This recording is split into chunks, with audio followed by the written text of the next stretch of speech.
दोस्तों, आज की ये कहानी बेहद डरावनी और खौफनाक है, जिसे भूल पाना नामुमकिन है। ये घटना तब हुई थी जब मैं पास के ही नदी के पास घूमने गया था। दोस्तों, कहानी शुरू करने से पहले हमेशा की तरह आपसे एक छोटी सी रिक्वेस्ट। यदि आपने अभी तक हमारे चैनल को सब्सक्राइब नहीं किया तो सब्सक्राइब करके बेल आइकन को ऑल पर सेलेक्ट कर लीजिए।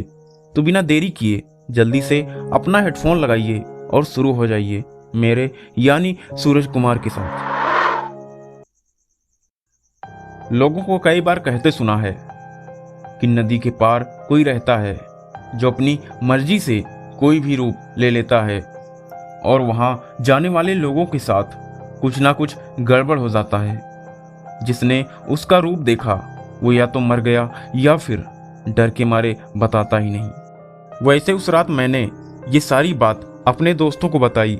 कुछ तो डर गए और कुछ साथ चलने के लिए तैयार हो गए, अपनी हिम्मत दिखाने के लिए।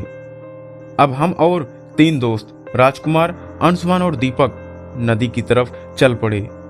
हम खेतों से बढ़ते जा रहे थे और आसपास कोई भी नहीं था। धीरे धीरे हम सब साथ ही चले जा रहे थे, सब मस्ती में झूमते हुए बढ़े जा रहे थे। फिर अचानक एक हवा का झोंका धूल के साथ आया। फिर थोड़ी देर में फिर वही शांति, जैसे कुछ हुआ ही नहीं था। सब थोड़ा सा चौंक से गए। अचानक तेज हवा का झोंका, फिर ऐसे शांति हो गई। सब लोग फिर से वही मस्ती के साथ चलने लगे। अचानक हमें पीछे से किसी के दौड़ने की आवाज सुनाई दी। सबने पीछे मुड़कर देखा तो कुछ भी नहीं था। हम डर कर घर की तरफ भागे। राजकुमार और दीपक का घर एक ही रास्ते में पड़ता था। जब वो साथ साथ चल रहे थे तभी राजकुमार के पापा सामने खड़े मिले और बोले, बेटा, तुम्हें ही खोज रहा था। कहाँ गायब हो गए थे?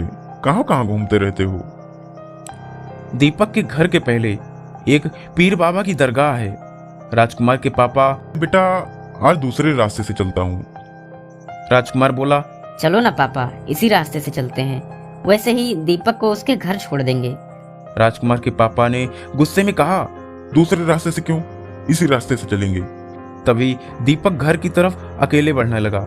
दरगाह पहुंचने से पहले ही दीपक गिर पड़ा। राजकुमार ने उसे जाकर उठाया और बोला, पापा आप उधर से जाओ, मैं इसी रास्ते से जाऊंगा और वैसे दीपक को घर उसके छोड़ दूंगा। फिर दोनों ने पीछे मुड़कर भी नहीं देखा और चल दिए दीपक की घर की ओर। जब दोनों दीपक के घर पहुंचे तो उनके होश उड़ गए। उन्होंने देखा दोनों के पापा आपस में बातें कर रहे थे। राजकुमार के पापा ने कहा, बेटा, कहाँ चले गए थे? राजकुमार घबराकर बाहर की तरफ दौड़कर भागा तो देखा वहां कोई नहीं था, बस सुनाई दे रही थी एक डरावनी हंसी। वो बहुत डर गया था। तब से आज तक राजकुमार वो हंसी कभी भूल ही नहीं पाता है। तो दोस्तों, आज की कहानी कैसे लगी आपको? कमेंट कर जरूर बताइएगा।